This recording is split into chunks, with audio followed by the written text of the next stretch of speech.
Two silver markets are trading at the same time. One is the number on your screen, the paper price that can fall 30% in a day like a trapdoor opening beneath a crowded room. The other is the physical market, the one measured in inventory withdrawals, delivery stress, and dealer premiums that refuse to calm down even when the chart looks like a crime scene. Most people assume those two markets move together. They don't. And right now, the gap between them isn't an academic detail. It's the whole story. This week, silver owners are staring at a decision point that doesn't care about your conviction, your timeline, or your emotions. On January 29th, 2026, silver printed an all-time high of $121.64. Within a day, it collapsed more than 30% into the $78.84 range, its ugliest single-day wound since March 1980. As of February 1st, it's hovering around $85 to $90. That range may look like stabilization, but stability is not what's happening. What is happening is selection. The market is choosing who gets to stay in the trade and who gets forced out of it. The popular explanation is neat and comforting. The crash was a one-off reaction to politics. President Trump nominating Kevin Warsh as the next Federal Reserve Chair, the dollar strengthening, precious metals tumbling. That's the headline. But headlines are how you describe the surface of an earthquake while ignoring the fault line underneath. Because even after the drop, the underlying pressures didn't vanish. Industrial demand didn't suddenly apologize and back away. Supply deficits didn't resolve themselves overnight. COMEX registered inventory didn't magically refill. China's export restrictions didn't loosen just because the chart turned red. The paper price snapped, but the physical reality didn't blink. And that's why the next few days matter. Not in a vague, markets are volatile way, in a measurable, calendar-anchored way. The same week, silver is fighting for its footing at $85, $90. We're walking into a collision of catalysts, a critical technical battlefield. March futures and options, positioning building like a storm front, daily inventory updates that can confirm or contradict the shortage narrative, and dealer premiums that act like a lie detector for real demand. Then, on Friday, February 7th, the January jobs report drops at 8:30 a.m. Eastern, followed hours later by the commitment of traders report at 3:30 p.m. Eastern, two snapshots of reality landing on the same day, right after the most violent move in years. So here's the thesis stated plainly. The silver market didn't resolve anything with that crash. It exposed a stress fracture. And over the next few days, we're going to find out whether that fracture gets sealed with a recovery or widened into a second break that forces an entirely new price regime. To understand how we got here, we need to go back to the moment the market went from celebration to emergency, because that AS, where the real mechanism revealed itself. A bull market can feel like a story with only one direction. Silver had been climbing for months, building the kind of momentum that turns cautious investors into confident profits. By the time it touched $121.64 on January 29th, the move had become emotional as much as mathematical. 9 months of winning behavior. A massive rise from the prior year, and a sense that the metal had finally broken free of gravity. That's what makes the reversal so dangerous. It doesn't just hit portfolios, it hits belief. Then the nomination hit. President Trump's move to put Kevin Warsh forward as the next Federal Reserve Chair landed like a signal flare for the dollar. The market read it as stability, a firmer policy posture, a stronger greenback, and precious metals reacted fast. The sell-off didn't behave like a normal retracement. It behaved like a forced unwinding. That matters, because forced unwinding creates damage that lingers after the candle closes. It creates displaced holders, margin calls, and fear that doesn't leave just because price bounces a little. Now, you can understand why the next week is so sharp without understanding where silver lives. Silver lives in two worlds. The first is paper, futures, options, leveraged products, markets that can reprice instantly because contracts change hands faster than metal can move. The second is physical. The metal that sits in vaults, gets withdrawn, gets delivered, gets rationed by premiums when supply is tight. When the paper market panics, the price can drop as if the world is drowning in silver. But physical scarcity doesn't disappear on command. It shows up in stubborn premiums and strained inventories. And we have numbers, imperfect but telling. Registered deliverable inventory is around 124 million ounces out of roughly 440 million total ounces in COMEX vaults. And in early January, there were reports of 33.45 million ounces withdrawn in 7 days. Those are not the kinds of figures you associate with a market that has plenty of slack.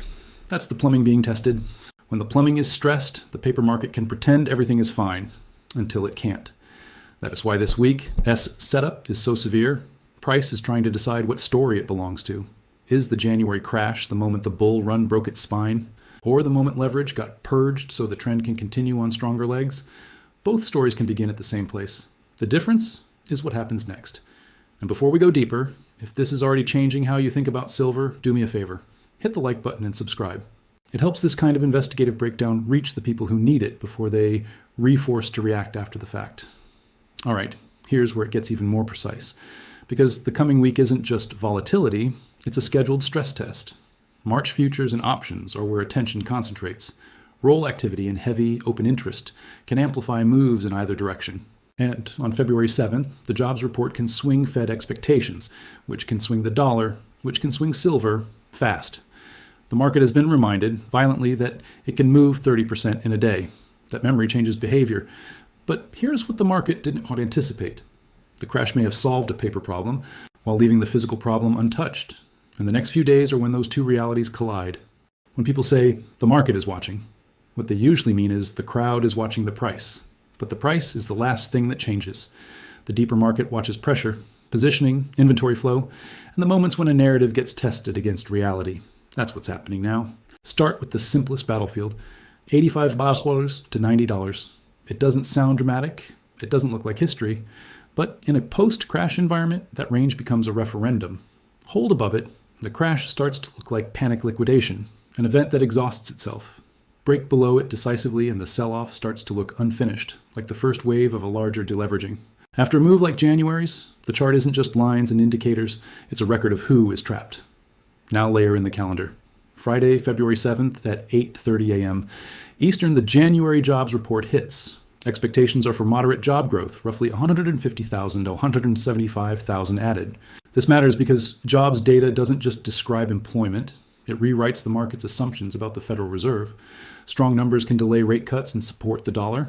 Weak numbers can revive rate cut expectations and weaken the dollar. We just watched silver get slammed when the dollar stabilized on the Warsh nomination. In this environment, a single data release can push silver hard enough to look like a new trend, even if it is just the first hour of a reaction. Then, later that same day at 3:30 p.m. Eastern, the Commitment of Traders report arrives, one of the few recurring windows into who is positioned where in futures markets. After a crash, that report isn't trivia, it's evidence. If large commercial traders reduced shorts into the chaos, it suggests they used the drop to relieve pressure and that downside may be more limited. If they held or added shorts, it suggests they see room below. Either way, it tells you whether the people with the deepest pockets behaved like buyers of fear or architects of it. But the most underappreciated signal this week isn't a report. It's flow.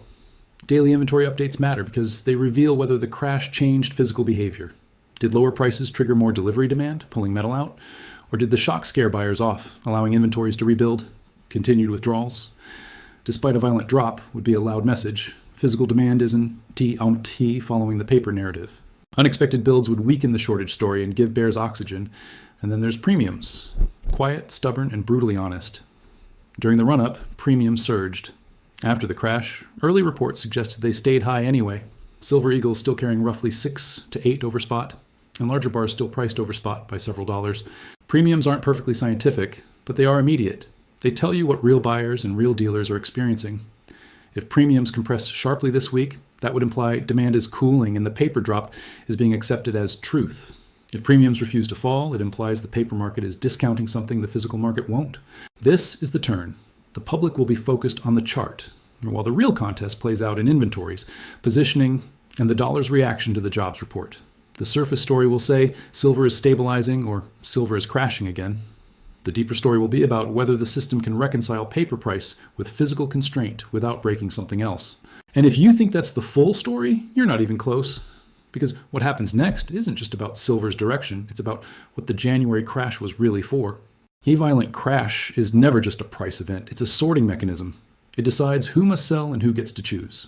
In January, silver didn't simply fall, it forced decisions. Leverage got punished, not morally, but mechanically.